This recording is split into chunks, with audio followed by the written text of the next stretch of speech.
कृष्णाकाठ आत्मचरित्र यशवंतराव चव्हाण भाग 8 प्रकरण पहिले जडणघडण। या चळवळीत अधिक संघटित असा उठाव झाला तो बिळाशी हा शिराळे पेठ्यातील वारणेच्या काठचा जो प्रसिद्ध भाग आहे तेथे खऱ्या अर्थाने झाला। श्री बाबूराव चरणकर आणि साथी गणपतराव पाटील यांच्या नेतृत्वाखाली तेथल्या जवळजवळ 40 गावातील पाटील मंडळींनी सरकारी नोकरीचे राजीनामे दिले। जंगल सत्याग्रह फार मोठ्या प्रमाणावर झाला आणि एका अर्थाने त्या भागातील ब्रिटिश सरकारचा अंमल संपला अशी परिस्थिती निर्माण झाली। पोलिसांना त्या भागामध्ये मोकळ्या मनाने हिंडताही येईना। सरकारी प्रसिद्धीप्रमाणे बिळाशीचे बंड असे त्याला नाव दिले गेले। ते काही सशस्त्र बंड नव्हते। लोकांनी शांततेचा अवलंब करून सरकारशी सहकार्य करायचे नाही असे ठरवले होते। ब्रिटिश राज्याचा जो कारभार चालत होता त्याची खुबी ही होती की त्यांनी लोकांच्या मनात त्यांच्या सत्तेबद्दल एक प्रकारचे भय निर्माण केले होते आणि खेड्यापाड्यांमधून पाटील, तलाठी आणि पोलीस यांच्या सहकार्याने त्यांनी आपल्या राज्याचा डोलारा उभा केला होता। बिळाशी परिसरातील त्या 40-50 गावात राजकीय कार्यकर्त्यांच्या प्रयत्नाने एक वेगळेच वातावरण निर्माण झाले होते। पाटील तलाठ्यांना लोकांचे सहकार्य मिळेना म्हणून त्यांनी राजीनामे दिले। आम्हा चळवळीत काम करणाऱ्यांनाही एक अनोखे चित्र होते। तलवारीशिवाय राज्य कसे मिळणार असा जो प्रश्न विचारला जात होता त्याला हे खास उत्तर होते असे म्हटले तरी चालेल। जन आंदोलनातून एकदा का ही नवी शक्ती निर्माण केली व सरकारला असलेल्या सहकार्याचा हात काढून घेतला की राज्य कोलमडू शकते हा तर गांधीजींच्या असहकाराचा मूलमंत्र होता आणि त्याचे तेथे प्रात्यक्षिक चालू होते। आमच्या जिल्ह्यामध्ये बिळाशी भागात घडलेल्या या प्रयोगाचा जनमानसावर फार मोठा प्रभाव पडला आणि कायदेभंगाच्या चळवळीचा उत्तेजनच मिळाले। सरकारी प्रचारातून त्याला बंड हे नाव अशासाठी दिले गेले की त्यामुळे तेथील जनतेवर अत्याचार करायला सरकारला पुढे सबब मिळावी आणि शेवटी घडलेही तसेच। सातारा जिल्ह्याच्या बाहेरचे शेकडो पोलीस त्या भागामध्ये पाठवले गेले। गावागावातून पोलिसांनी लोकांना दमदाटी देऊन भयभीत करण्याचा प्रयत्न केला। लोकांच्या घरात शिरून त्यांना हाणामारी करण्याचाही उपद्व्याप केला। नाही म्हटले तरी अशा संघटित पोलीस अत्याचाराचा लोकांच्या मनावर भीतीदायक परिणाम होतोच। ते तेथेही घडले। त्यांच्यावर झालेल्या अत्याचाराची बातमी मात्र सरकारने प्रसिद्ध होऊ दिली नाही। तेथले काही कार्यकर्ते अधूनमधून कराड सातारला येत असत। त्यांच्याकडून ह्या हकीकती समजू लागल्या। श्री चरणकर आणि त्यांचे सहकारी यांना पकडून तुरुंगात ठेवले होते। इतर भागाशी त्या लोकांचा संबंध तोडला होता। त्यामुळे आमच्या जिल्ह्यातील पुढाऱ्यांच्या मनात त्या भागातील लोकांच्या विषयी चिंता निर्माण झाली। महिना 15 दिवस जाऊ दिल्यावर या संबंधी काहीतरी केले पाहिजे याचा विचार करण्यासाठी कराडला श्री पांडुअण्णा शिराळकर यांच्या माडीवर निवडक कार्यकर्त्यांची बैठक झाली। सातारहून आलेल्या एका वकिलांनी बिळाशीच्या भागातील दडपशाहीची सर्व वस्तुस्थिती सांगून एक गंभीर चित्र उभे केले। तेथल्या लोकांना दिलासा देण्यासाठी व आपण त्यांच्याबरोबर आहोत हे दाखविण्यासाठी कुणीतरी प्रत्यक्ष त्या भागात जाऊन आले पाहिजे असे सुचवले। सूचना रास्त होती आणि त्याचा विचार कार्यकर्त्यांत सुरू झाला। त्यातून एक अशी कल्पना निघाली की 2 तरुण कार्यकर्त्यांना त्या भागात पाठवावे आणि शक्य झाले तर बिळाशीमध्ये त्यांनी एक सभा घ्यावी। कार्यकर्ते कोण असावेत अशी जेव्हा चर्चा झाली तेव्हा राघुअण्णा लिमये आणि मी अशी दोघांनी जायची तयारी दाखवली। आमच्या पुढाऱ्यांच्या पुढचा प्रश्न सुटला आणि आमच्या भेटीचा तपशील आमचा आम्हीच ठरवून काय झाले त्याचा रिपोर्ट जिल्ह्याच्या वरिष्ठांना कळवावा असा निर्णय झाला। 4 दिवसांच्या आत राघुअण्णा लिमये आणि मी बिळाशीच्या भागात जाण्यासाठी एका सकाळी निघालो। आम्हाला आमच्या प्रवासासाठी व इतर खर्चासाठी काही थोडे पैसे दिले होते। 1-2 दिवस पुरेल एवढे खाण्याचे साहित्य जवळ घेऊन आम्ही निघालो होतो। कराड ते पेटनाका हा प्रवास आम्ही सर्व्हिस मोटारने केला व तेथे उतरलो. नेहमीच्या रस्त्याने बिळाशीपर्यंत जाणे आम्हाला शक्य नव्हते. तेव्हा पेठपासून बिळाशी हा प्रवास आम्हाला मधल्या वाटेने करावा लागणार होता. आम्ही कोण आहोत आणि कोठे चाललो आहोत याची माहिती कुणालाही द्यायची नव्हती. पण त्या भागातल्या काही कार्यकर्त्यांची नावे व त्यांना विश्वास पटेल असा परवलीचा शब्द आमच्याजवळ दिला गेला होता. या सर्व शिदोरीवर आमची बिळाशीची यात्रा आम्ही करणार होतो. पेठपासून मधल्या आड रस्त्याने 4-2 डोंगर ओलांडून बिळाशीला पोहोचायचे होते. त्याप्रमाणे आमचा प्रवास आम्ही सुरू केला. मधल्या वाटेने निदान 30-35 मैलांचा हा प्रवास होता. मला चालण्याची चांगली सवय होती. राघवांना तर एकदम तगडा तरुण. आमच्या जोडीमध्ये ज्येष्ठ म्हणून तेच वरिष्ठ होते. या 2 माणसांच्या सेनेचे ते सेनापती होते. मी सैनिक होतो. ते सांगतील त्याप्रमाणे मी वागायचे असे आमचे ठरले होते. आम्ही पेठहून सकाळी 11 वाजता निघालो, पण संध्याकाळी वाटेत एका ठिकाणी मुक्काम करायचा ठरले. दिलेल्या माहितीप्रमाणे ओळखीच्या माणसांची गाठ घेतली व आमची निवासाची व्यवस्था झाली. खाण्यासाठी आमच्याजवळ आमचे साहित्य ठेवले होते, त्यामुळे आम्हाला कुणाजवळ काही मागावे लागले नाही. दुसऱ्या दिवशी पहाटेच लवकर उठून प्रवासाला सुरुवात केली आणि दिवसभर डोंगरचा चढ उतार करत करत संध्याकाळच्या सुमारास बिळाशीच्या जवळ डोंगराच्या अलीकडील बाजूला असलेले मंगरुळ म्हणून गाव आहे, त्या गावाच्या सीमेपाशी आलो. अजून दिवस मावळायचा होता म्हणून काही काळ रस्त्याच्या पायवाटेच्या बाजूला असलेल्या एका शेतात बसून वेळ काढला. अंधार पडल्यानंतर मंगरुळ गावात प्रवेश केला. आम्हाला दिलेल्या सूचनेप्रमाणे तेथील श्री देशपांडे नावाच्या जमीनदाराच्या घरी आम्हाला जायचे होते. दिवे लागणी झाल्यानंतर आम्ही चौकशी करत देशपांड्यांच्या घराकडे निघालो. परंतु जास्त चौकशी करणे धोक्याचे होते. गाव तर लहानसे, देशपांड्यांचा वाडा तसा ओळखण्यासारखा मोठा होता. आम्ही त्यांच्या दाराशी पोहोचलो. राघू अण्णांनी त्या दारावर टकटक करून आवाज दिला. बराच वेळ काही उत्तर येईना, त्यामुळे आम्हाला तेथे थांबावे लागले. पुन्हा आवाज केला व तेव्हा दरवाजापाशी येऊन कोणीतरी आतून विचारले, कोण आहे? राघू अण्णांनी त्यांना दिला होता तो खुनेचा शब्द उच्चारला आणि आम्ही सातारहून आलो आहोत असे सांगितले. तो खुनेचा शब्द ओळखून सावकाशीने दरवाजा उघडला गेला आणि मंद जळणारा कंदील हातात धरून उभे राहिलेले देशपांडे यांचे दर्शन आम्हाला झाले. आम्ही दोघेही त्यांना नवखेच होतो. त्यांनी कंदील वर करून आमचे चेहरे न्याहाळले आणि त्यांची खात्री पटली की आम्ही कोणी पोलिसांचे लोक नाही. त्यांच्या चेहऱ्यावर हसू जमून आले. त्यांनी मोठ्या प्रेमाने आत या म्हणून सांगितले. आम्ही दिवसभर असे थकून गेलो होतो की त्यामुळे हे स्वागत मोठे उत्तेजनकारक वाटले. वाड्याच्या ओसरीवर जाऊन आम्ही बसलो. देशपांडे यांनी आमची व्यवस्था फार उत्तम ठेवली. त्यांच्या चालीरीतीप्रमाणे त्यांनी आम्हाला हातपाय धुवायला गरम पाणी आणून दिले आणि सांगितले, तुम्ही थोडं पडा, थोड्या वेळाने बोलत बसू.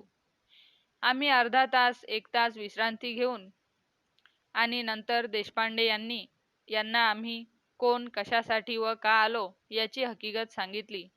त्यांनी ती शांतपणे ऐकून घेतली आणि आम्हाला सांगितले, तुम्ही 1 रात्र थांबा, काय करायचं ते मी तुम्हाला उद्या सकाळी सांगेन. रात्री जेवणानंतर दिवसभराच्या थकव्यामुळे आम्हाला गाढ झोप आली. सकाळच्या प्रहरी उठल्यानंतर देशपांड्यांनी आम्हाला सांगितले, आज दिवसभर अधूनमधून या भागातील प्रमुख कार्यकर्ते एकटे दुकटे येऊन तुम्हाला भेटून जातील. तुम्ही त्यांना धीर द्या. चळवळीतील सगळ्यांचा पाठिंबा त्यांच्या पाठीमागे आहे असं त्यांना आश्वासन द्या. निदान 10-20 गावची माणसं तुम्हाला भेटून जातील. सायंकाळी मात्र येथून मुक्काम हलवा. मंगरुळचा डोंगर ओलांडून पलीकडे गेलं म्हणजे ताबडतोब बिळाशी लागते. तेथे जाऊन जाहीर घोषणा देऊन छोटीशी सभा भरवता येते का पाहायचं. मात्र हे सर्व तुमच्यावर अवलंबून आहे. तेथे तुमची सभा व्हावी अशी थोडीफार मदत मी करेन, पण तेथे प्रत्यक्ष सभा कशी करायची हे तुमच्या हुशारीवर अवलंबून आहे. त्या गावात पोलिसांचा कडक पहारा आहे. चळवळ्यांच्या वरती त्यांची नजर राखून असते. तेव्हा सभा होणं काहीसं कठीण आहे. शक्यता जास्त अशी आहे की तुम्ही कदाचित बिळाशीमध्ये पकडले जाल.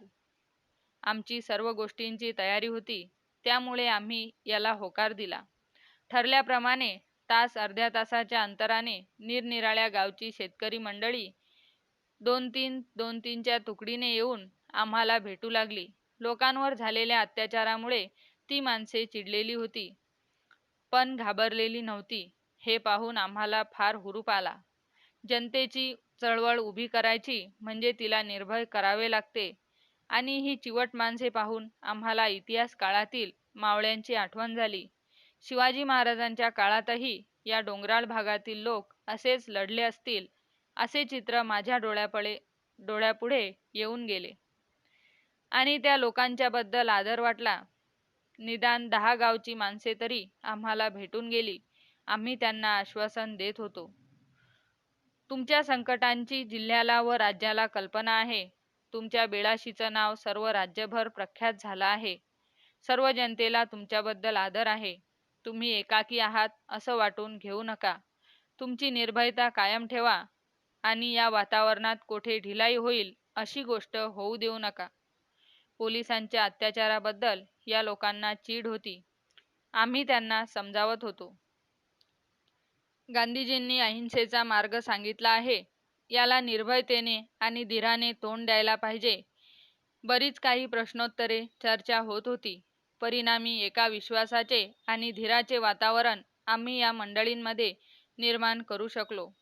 किंबहुना त्यांच्या वागण्या बोलण्यावरून आम्ही त्या दिवशीच संध्याकाळी बिळाशीला धीटपणाने जावे असे आम्हाला तीव्रतेने वाटू लागले. हे लोक इतक्या संकटात राहत असताना निदान आम्ही तुमच्याबरोबर आहोत हे आम्ही जाहीर रीतीने प्रकट केले पाहिजे असे आम्हाला वाटत होते. संध्याकाळ झाली, दिवे लागणी झाली, आणि देशपांडे यांचा निरोप घेऊन आम्ही त्यांचा वाडा सोडला. डोंगर ओलांडून बिळाशीच्या हद्दीत शिरायला पाऊण तासाचा वेळ होता. आमच्या हातात आमची एक पिशवी होती. बिळाशीपर्यंत रस्ता दाखवण्यासाठी आमच्याबरोबर एक मार्गदर्शक तरुण मुलगा देशपांडे यांनी दिला होता. त्यांच्याबरोबर आम्ही आमचा प्रवास सुरू केला. गावात प्रवेश केला तेव्हा सगळीकडे अंधार व नीरव शांतता होती. रातकिड्यांची किरकिर मात्र ऐकू येत होती. आम्ही गावच्या जवळपास जातो न जातो तोच एक मोठी शीळ ऐकू आली. आम्हाला वाटले पोलिसांना आमच्या येण्याची बातमी लागली असावी, पण आमच्या बरोबरच्या त्या तरुणाने सांगितले, काळजी करू नका, ही पोलिसांची शीळ नाही, ही आपल्या माणसांनी लोकांना दिलेली सूचना आहे. मला त्यांच्या संघटना चातुर्याचे मोठे आश्चर्य वाटले. आम्ही तसेच पुढे गावात गेलो. तेथे एक जाणते म्हातारे गृहस्थ आम्हाला भेटले. त्यांनी सांगितले, येथे पारावर बसा आणि काळजी करू नका. पोलिसांची व्यवस्था मी करून आलो आहे. थोड्याच वेळात येथे 5-50 माणसं जमतील. त्यांच्या पुढं तुमची सभा करा, आणि मग तुमच्याबरोबर एक माणूस येईल. त्याच्यासोबत गावातून बाहेर पडा. तेथून पुढे कोठे आणि कसं जायचं ते मात्र तुमचं तुम्ही ठरवा. म्हातारा इतक्या आत्मविश्वासाने बोलत होता की मला तर नवलच वाटले. त्यांनी सांगितले त्याप्रमाणे आम्ही त्या पारावर बसलो. आजूबाजूच्या घरातून एक माणूस तेथे येऊ लागला. आम्ही आमच्या पिशवीतील झेंडे काढले आणि लोकांच्या हातातील काठ्या मागवून घेऊन त्यावर ते बांधले आणि फडकवले. महात्मा गांधींच्या नावाने जय जयकार केला. भारत मातेचा जय जयकार केला. जमलेल्या लोकांना पुढे भाषणे दिली. त्यात त्यांचा सन्मान केला. स्वातंत्र्यासाठी असहकाराची चळवळ कशी चालवावी याचं आदर्श उदाहरण तुमच्या बिळाशीने घालून दिलं आहे. तुमच्याबरोबर जिल्ह्यातील व राज्यातील इतर सर्व जनता आहे हे सांगण्यासाठी आम्हाला पाठवलं आहे. तुम्ही एकाकी नाही आहात.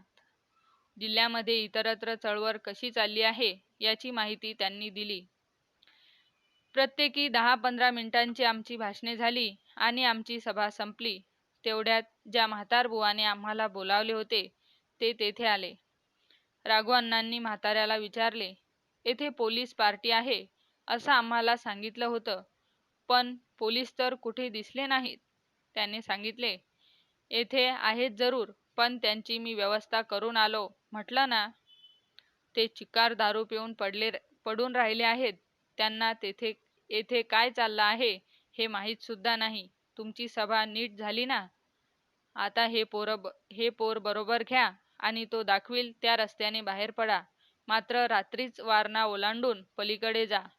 मग कुठेतरी थांबा, मात्र तोपर्यंत थांबू नका, असा त्यांनी सल्ला दिला व सोबतीला एक मुलगा दिला. या तरुणाला बरोबर घेऊन तो दाखवील त्या रस्त्याने गावाच्या बाहेर पडलो आणि शेतातील पायवाटेने चालू लागलो. आम्ही पुढे कुठे जाणार याची आम्हाला काहीच कल्पना नव्हती. तास 2 तास वाटचाल केल्यावर आम्हाला वारणा नदी लागली. तो मुलगा माहितगार असल्याने त्याने आम्हाला नदीच्या उतारावर नेऊन पोहोचवले आणि सांगितले, येथे नदी ओलांडून पलीकडे गेले की कोल्हापूर संस्थानाची हद्द लागते. तेथे आम्ही निरोप पाठवला आहे, कोणीतरी तुमच्या मदतीला येईल. त्याप्रमाणे त्या रात्री गुडघ्याच्या वर असलेल्या पाण्यातून वाट काढत आम्ही नदी ओलांडली. रात्रीची वेळ, अनोळखी ठिकाण, निश्चित कोठे जायचे याची कल्पना नसल्यामुळे वाटणारी अस्वस्थता, या परिस्थितीत आम्ही प्रवास करत होतो. पण आमच्यावर सोपवलेली कामगिरी आम्ही इतक्या सहजपणाने पुरी करू शकलो याचा आनंद आणि आश्चर्य मनामध्ये होते. नदीच्या पलीकडे गेल्यावर एक गाव लागले. आज मला त्या गावाचे नाव आठवत नाही. गावात प्रवेश करताच आम्हाला एक गृहस्थ भेटले आणि त्यांनी सांगितले, तुम्ही थकला असाल, तुम्हाला खायला 2 भाकरी आणून देतो, त्या तुम्ही खा व देवळात जाऊन झोपा. आम्हाला याचीच जरुरी होती. त्याने भाकरी, चटणी आणि कांदा आणून दिला. ते खाऊन आम्ही देवळात झोपी गेलो. गेल्या 2 दिवसाच्या प्रवासाचा व अनुभवाचा विचार करताना मनात हर्ष होत होता. या साहसी जीवनात एक नाट्य होते, रोमांचकारी अनुभव होते. पकडले जाऊन तुरुंगात जाण्याची शक्यता पण होती, पण ती टळली असल्यामुळे मनामध्ये एक नवीन उमेद निर्माण झाली. अशा प्रकारचे विचार करत आम्ही झोपी गेलो. सकाळी उठून पुढच्या प्रवासाची दिशा आम्ही आखू लागलो. जो कार्यकर्ता आम्हाला रात्री भेटला होता तो आला. तेव्हा तेथून जवळपास कसे कुठे जायचे याची आम्ही थोडीफार चौकशी केली. तेव्हा त्याने सांगितले की कोल्हापूर रत्नागिरी रस्त्यावर मलकापूर नावाचे गाव थोड्या अंतरावर आहे. 2 तासांच्या रस्त्यावर आहे. आम्ही तिकडे जाण्याचे ठरविले. त्या मुलाला त्या गावाकडे जाणारा रस्ता दाखविण्यास सांगितले. वाटेत आम्ही त्याच्याशी इकडच्या तिकडच्या गप्पा गोष्टी केल्या. आम्ही कोण होतो याची त्याला थोडीफार कल्पना होती.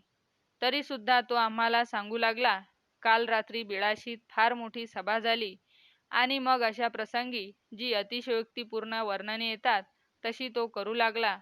मला मनातून गंमत वाटत होती.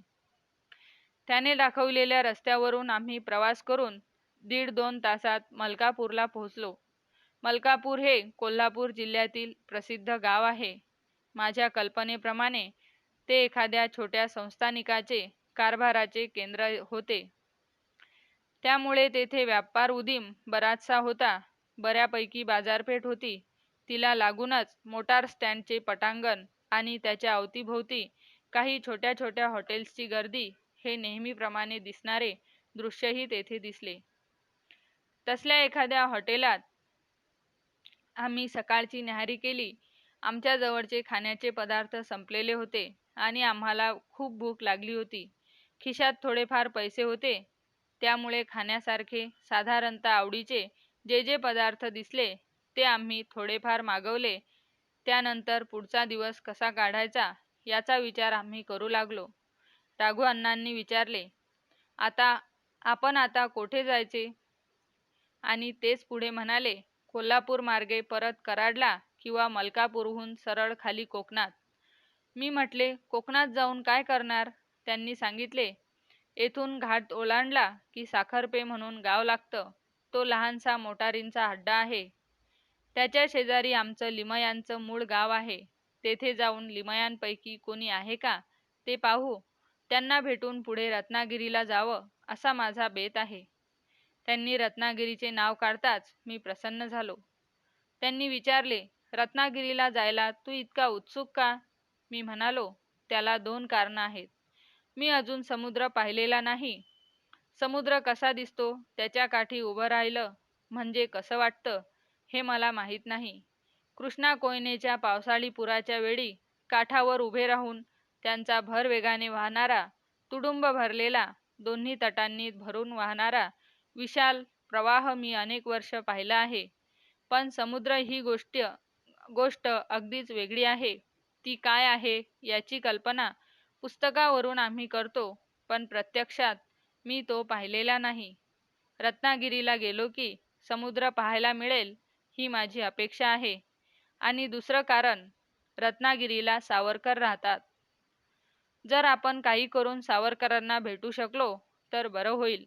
त्यांना पाहण्याची माझी इच्छा आहे.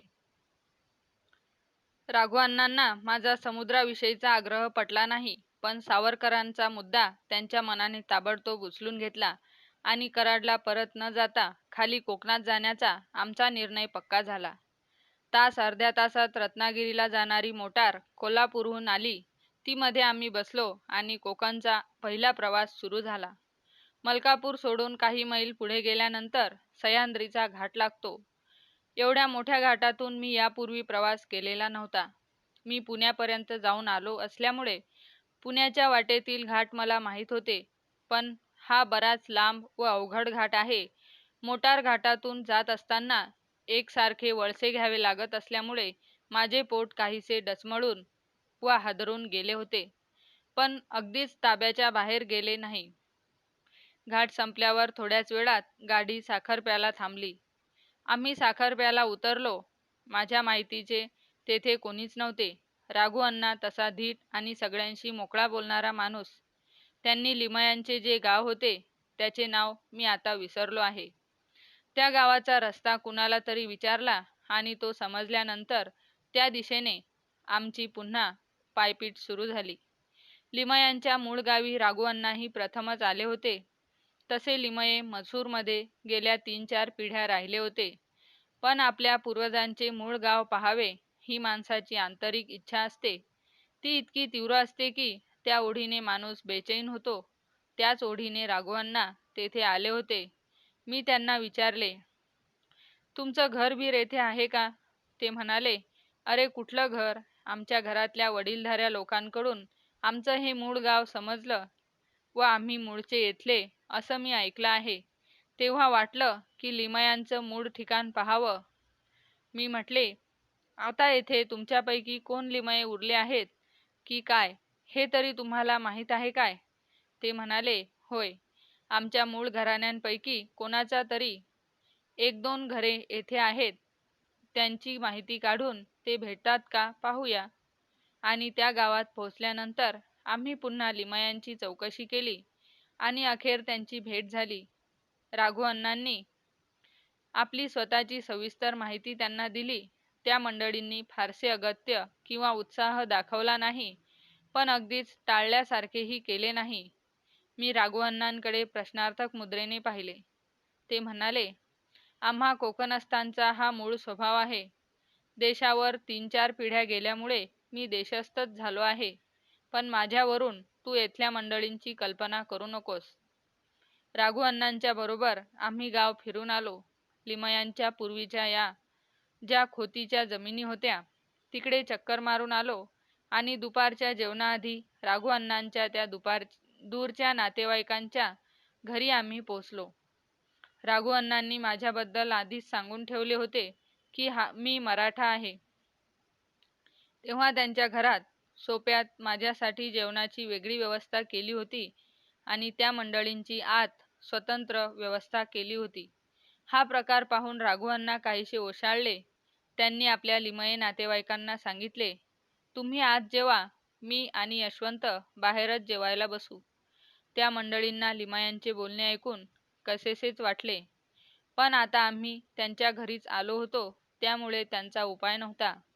आम्ही दोघेही बाहेर बसून जेवलो. एक वेळ माझ्या मनात येऊन गेले की मी या घरात आलो नसतो तर बरे झाले असते, पण राघू अण्णांनी कशीबशी वेळ मारून नेली. जेवण झाल्यावर ते गाव सोडून आम्ही परत साखरप्याला पोहोचलो. तेथून पुढे रत्नागिरीला जायचे ठरले होते. राघू अण्णांनी लिमयांपैकी कोणी रत्नागिरीला आहे काय याची आधी चौकशी करून घेतली आणि त्यांना तशी माहिती मिळालीही होती. रत्नागिरीला पोचल्यानंतर ज्या लिमयांची चौकशी राघुअण्णा आणि मी करत होतो त्यांच्या घरी गेलो. मला स्वतःला तिथले काही माहिती नसल्यामुळे राघुअण्णांच्या पाठोपाठ जाण्याशिवाय माझ्या पुढे दुसरा मार्गच नव्हता. याही लिमयांच्या घरी तसाच अनुभव येणार काय या चिंतेने मी काळजीत होतो. म्हणून राघुअण्णांना मी सांगितले, राघुअण्णा, माझ्यामुळे तुम्ही अडचणीत पडू नका. येथे एखाद्या खानावळीत माझी जेवणाची स्वतंत्र व्यवस्था करा. तुमची अडचण होऊ देऊ नका. ते म्हणाले, खरं रे, पण आपल्याला रत्नागिरीत राहून सावरकरांना भेटायचं आहे ना, मग कुठेतरी राहण्याची व्यवस्था केलीच पाहिजे. म्हणून मी माझ्या नातेवाईकांची चौकशी करून राहिलो आहे.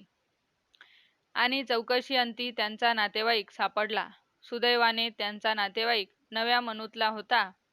त्याने राघुअण्णांचे जितक्या प्रेमाने स्वागत केले तितक्याच प्रेमाने माझेही स्वागत केले. त्यामुळे रत्नागिरीच्या या लिमयांच्या घरी आम्ही 2 दिवस मोठ्या मोकळेपणाने राहू शकलो. आमच्या रत्नागिरीच्या भेटीचा उद्देश पुरा करण्यासाठी म्हणून पहिले काही काम केले असेल तर ते म्हणजे राघुअण्णांना घेऊन रत्नागिरी शहर आणि रत्नागिरीचा समुद्र किनारा पाहायला गेलो. मिऱ्या बंदराच्या बाजूला जाऊन समुद्र पाहिला तर चांगले दृश्य पाहायला सापडेल असे आम्हाला एका स्थानिक इस्माने सांगितले. बराच वेळ चालत राहिलो आणि मी एकदम लख्ख दिशी समुद्र पाहिला. मन हरखून गेले, प्रसन्न झाले. त्याचा केवढा अवाढव्य विस्तार! सकाळच्या प्रहरी शांत वातावरणात समुद्र पाहिला, त्यामुळे त्याचे विशाल रूप कार्तिक मार्गशीर्ष महिन्यात दिसणाऱ्या निळ्याभोर आकाशासारखे वाटले.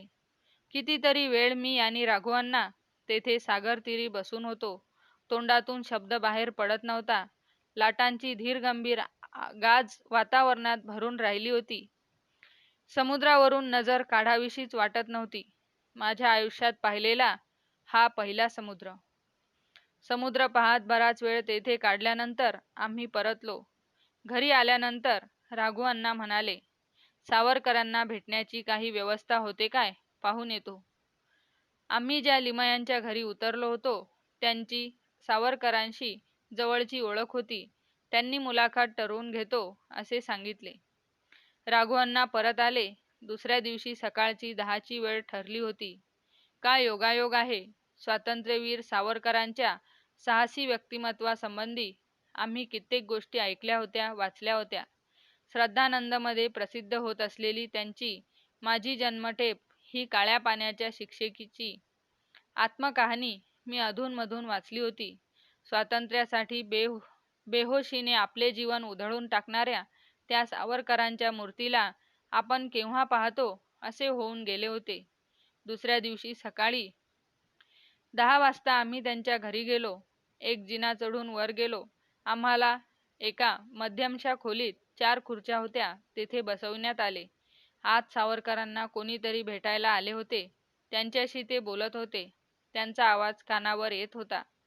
ती माणसे उठून गेल्यानंतर आम्हाला भेटण्यासाठी ते बाहेर आले. आम्ही उठून त्यांचा नमस्कार केला. मध्यम उंचीचे, काहीसे किरकोळ बांध्याचे, डोळ्यावर चष्मा आणि त्या पलीकडून पाहणारी त्यांची भेदक नजर अशी मूर्ती समोर आली. अंगात पांढरा स्वच्छ सदरा आणि तितकेच स्वच्छ पांढरे सैलचे धोतर, पायात साध्या वाहना अशा घरगुती वेशात ते होते. त्यांनी आमचे कुशल विचारले, आमची नावे विचारली. मी अजून हायस्कूलमध्ये शिकणारा विद्यार्थी आहे हे ऐकून त्यांनी कौतुकाने विचारले, एवढा लांब प्रवास कशासाठी केलास बाळ? मग राघुअण्णांनी आम्ही मिठाच्या सत्याग्रहातील काँग्रेसचे कार्यकर्ते आहोत अशी माहिती दिली. बिळाशीच्या बंडाची हकीकत सांगितली आणि तेथे नुकतेच जाऊन आलो तीही हकीकत सांगितली. तेव्हा सावरकरांच्या त्या तेजस्वी डोळ्यात काहीसे हसू दिसले. मोठेच पराक्रमी दिसता तुम्ही, खळखळून हसत ते म्हणाले. थोड्या वेळाने ते म्हणाले, तुम्हाला मला काही विचारायचं आहे काय? मी सांगितले, निदान मला तरी काही विचारायचं नाही. मला फक्त आपणास डोळे भरून पाहायचं आहे. ते उठून माझ्याजवळ आले. माझ्यात बघण्यासारखं काय आहे? मी तुमच्यासारखाच माणूस. तुमच्या आधी काही वर्ष जन्माला आलो, देशसेवेचं व्रत घेतलं आणि बलिदानाची प्रतिज्ञा करून कामाला लागलो. यात विशेष असं काय आहे? आमच्या पिढीने त्यांना जे योग्य वाटलं ते करायचा प्रयत्न केला. आता तुमची नवी पिढी काय करते ते पाहायचं आहे. आणि नंतर ते गंभीर होऊन खाली बसले. त्यांना आठवण झाली नाशिकच्या अनंत कान्हेरेंची. ते म्हणाले, तुम्ही मंडळी नेहमी मोठ्या संख्येने चांगले काम करत आहात, परंतु स्वातंत्र्य आंदोलनासाठी जेव्हा कोणी अवतीभवती तयार होत नव्हतं, तेव्हा एकाकीपणाने आम्ही हे राष्ट्रकार्य करत होतो. त्यातले अनंत कान्हेरे फासावर गेले. हल्लीचे तुमचे लोक त्या बलिदानाला विसरला आहात, अशी मला उगीच हळहळ वाटते. राघवअण्णांनी सांगितले. आम्ही कसं विसरू? आपल्याकडूनच स्फूर्ती घेऊन त्यांनी बलिदान केलं, म्हणूनच आपलं दर्शन घ्यायला आम्ही येथे आलो आहोत. सावरकरांना बरे वाटले. नंतर त्यांनी आमचे इतर कुशल विचारले, आम्हाला सदिच्छा दिल्या. त्यांचा निरोप घेऊन आम्ही त्या घराबाहेर पडलो. सागर आणि सावरकर हे रत्नागिरीत एकाच वेळी पाहण्याचे भाग्य लाभल्यामुळे रत्नागिरीची माझी आठवण ह्या भेटीशी कायमची संलग्न झालेली आहे. दुसऱ्या दिवशी आम्ही चिपळूण मार्गे कराडला पोचलो. राघवअण्णांनी जिल्ह्याच्या वरिष्ठ नेत्यांना घडलेल्या गोष्टींचा व झालेल्या कामाचा अहवाल द्यावा असे ठरल्यामुळे मी त्यातून मुक्त झालो. मी, समुद्र आणि सावरकर यांची गोष्ट माझ्या मित्रांना केव्हा एकदम सांगेन असे मला झाले होते. दुसऱ्या दिवशी संध्याकाळी कृष्णेच्या वाळवंटात आमच्या गप्पांचा फड बसला. बिळाशीच्या भेटीपासून समुद्र आणि सावरकर यांच्या दर्शनापर्यंतच्या सगळ्या हकीगती जेव्हा मी माझ्या तरुण मित्रांना सांगितल्या, तेव्हा त्या ते डोळे विस्फारित करून ऐकत होते. बिळाशीतल्या पोलिसांच्या झोपेमुळे आम्ही बचावलो हे ऐकून ते खूप हसले, पण सावरकरांच्या भेटीच्या हकीगतीमुळे ते माझ्याकडे काहीशा आदराच्या भावनेने पाहू लागले. सावरकरांशी आम्ही प्रत्यक्ष बोललो हे त्यांना खरेच वाटले नाही. मी जेव्हा ते कसे दिसतात, कसे बोलतात याचे वर्णन सांगितले, तेव्हा मात्र ते लक्ष लावून ऐकू लागले. आमच्या भेटीचा सारा वृत्तांत व तपशील त्यांना सांगितला, तेव्हा त्यांचा त्यावर विश्वास बसला. मीही आपण कोणीतरी आहोत अशा रुबाबात त्यांना हे सगळे सांगत होतो. ज्या घटनेने मला काही शिकवले आणि माझ्यावर कायमचा परिणाम केला, अशा 1930 सालच्या माझ्या आयुष्यातील अविस्मरणीय घटनांपैकी ही एक घटना आहे. नवनवीन पुस्तके ऐकण्यासाठी आमच्या चॅनलला सबस्क्राईब, लाईक व बेल आयकॉनवर क्लिक करा. थँक्यू. Bye bye.